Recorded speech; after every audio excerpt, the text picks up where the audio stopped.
በስመ አብ ወወልድ ወመንፈስ ቅዱስ አሐዱ አምላክ። ስንክሳር ንዕለት ሰለስተ ግንቦት።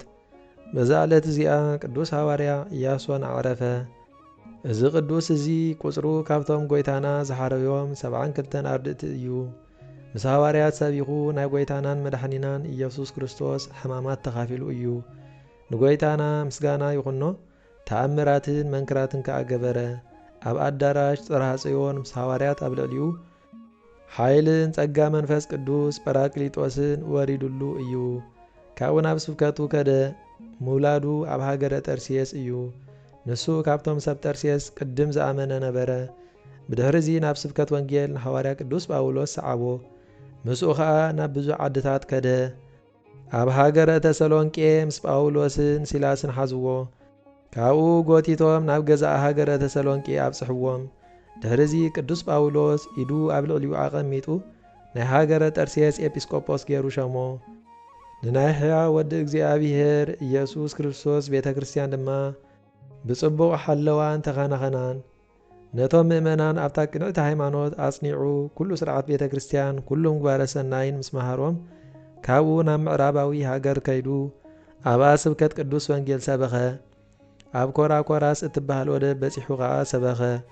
ኣብኣ ኸዓ ብስም እስጢፋኖስ ሊቀ ዲያቆናት ቤተ ክርስቲያን ሃነጸ። ናይቲ ሃገር ገዛኢ ነዚ ምስ ፈለጠ ሒዙ ኣሰሮ። ኣብቲ ቤት ማእሰርቲ ኸዓ 7 ሾፋቱ ረኸበ እሞ ነዚኣቶም ሃይማኖት ምሂሩ ብጐይታና ኢየሱስ ክርስቶስ ኣእመኖም። ምስጋና ንውዑ ይኹን። ጥምቀት ክርስትና ኣጥመቖም። ኣብ ቅድሚ እቲ ገዛኢ ድማ ዓውኢሎም ብጋህዲ ንሕና ክርስቲያን ኢና በሉ። እቲ ገዛኢ ኸዓ ስብሒ ኣብ ዝመልአ ዓብዪ ድስቲ ኣእትዩ ኣሳቐዮም እሞ ኣኽሊል ሰማዕትነት ተቐበሉ። ብድሕሪዚ ነዚ ቅዱስ ካብ ቤት ማእሰርቲ ኣውፂኡ ብዙሕ ስቓያት ኣሳቐዮ። እንተኾነ ካብቲ ስቓያት ወላ ሓንቲ ኣይገበሮን። ጓልቲ ሹም ብመስኮት ቤታ እዚ ኩሉ ክበጽሖ ከሎ ረኣየቶ እሞ ብጐይታና ኢየሱስ ክርስቶስ ኣመነት። ምስጋና ንውዑ ይኹን። ትዝበለጸ ኽዳውንታን ስልማታን ኣውፂኣ ንድኻታትን ንመሳኪንን ሃበቶም።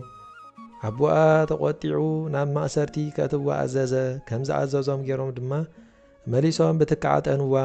ክዳውንታ ገፊፎም ከኣ ብኹናት ገይሮም ወግእዋ። ሽዑ ነብሳ ናብ ኢድ እግዚኣብሔር ኣማዕቆበት ዓረፈት። ድሕሪዚ ንቅዱስ ያሶን ናብ ሓንቲ ወደብ ለኣኾ። ንሱ እውን እቲ ገዛኢ ምስ ሰራዊቱ ኣብኡ ከሳቕዮ ኢሉ ምስኡ ኣብታ መርከብ ተሰቕለ። እግዚኣብሔር ከኣ ነቲ ገዛኢ ምስ ሰራዊቱ ኣብቲ ባሕሪ ኣጠሓሎ። ቅዱስ ያሶን ከኣ ንጐይታና ኣመስገኖ። ኣብቲ ቦታ ከኣ እናሰበኸን እናምሃረን ንብዙሕ ዓመታት ተቐመጠ። ከም ብሓድሽ ካልእ ገዛኢ ተሾመ እሞ ንቅዱስ ያሶንን ነቶም ምስኡ ዘለውን ናብኡ ጸውዖም። ነቲ ዓብዪ ድስቲ ፈሳሲ ነገር ምስ ስብሕን ሽምዓን መሊኡ ኣብ ትሕቲኡ ክሳዕ ዝመክሕ ሓዊ ኣጐደ። ነዚ ቅዱስ ኣብኡ ኣእተብዎ። እግዚኣብሔር ግና ካብ ጥፋኣት ገለ ኸይበጽሖ ኣድሓኖ። እዚ ገዛኢ ነዚ ምስ ረኣየ ብጐይታና ኢየሱስ ክርስቶስ ኣመነ። ምስጋና ንውዑ ይኹን። ምስ ስድራ ቤቱ ከምኡውን ምስ ኩሎም ደቂታ ዓዲ ናብዛ ቅንዕቲ ሃይማኖት ኣተወ። ሐዋርያ ያሶን ከኣ ቃል ወንጌል መሃሮም ኣጥመቖም ድማ ቤተ ክርስቲያን ከኣ ሃነጸሎም።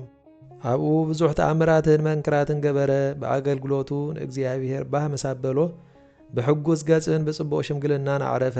በረኸቱ ምሳና ይኹን ንዘላለም ዓለም ኣሜን። ሰላም ለከ ያሶን ረዱ ለወልደ ማርያም ድንግል መጥበቢ ሕፃናት በስምኡ ለጤገነ እሳት ውይ ዘእያህመመከ ፍልሃተ ቅብኡ ለወለተ ንጉሥ ሰላም ዘምስለፈያ ሰብኡ እለ በእድየከ ኣምኑ ወጥምቀተ ነስኡ። በዛ ዕለት እዚኣ ኣባ ብሶይ ካብ ሰብ ቤልጌት ሰማዕትነት ተቐበለ። ነዚ ቅዱስ እዚ ብመጥወይን ብሓቕረትን ዝበሃል መሳቐይ ሳቐይዎ። ካብኡ ኣብ ኢዱ ኣኽሊል ሒዙ መልኣኽ ተራእዮ። ኣይትፍራህ እንሆ ኣኽሊል ኣብ ኢደይ ኣሎ በሎ። ድሕሪዚ ብዙሕ ኣሳቐይዎ። ኣብ እቶን ሓዊ ከኣ ደርበይዎ። ብኸምዚ ዝበለ ስቓይ ጽቡቕ ጉይኡ ወዲኡ ብሰላም ዓረፈ። በረኸቱ ምሳና ትኹን ንዘላለም ዓለም ኣሜን። ሰላም ለኣባ ብሶይ በላህ በማህቶ ዘውእየ ኣነ ዳገጹ ፍጹመ እስከ ተላጸየ በዝንቱ ኣክሊል ዘውስተ እዴየ እኬልለከ መልአክ እንዘይብሎ ኣመ በርእሱ ወደየ በዋይ እሳት ፈጸመ ሩፀቶ ሰናየ። በዛ ዕለት እዚኣ ንብርኽቲ ወለተ ማርያም ኣዲኡ ንንጉስ ወናግ ሰገድ መዘከርታ ዕረፍታ እያ። በረኸታ ምሳና ትኹን ዘለዓለም ዓለም ኣሜን።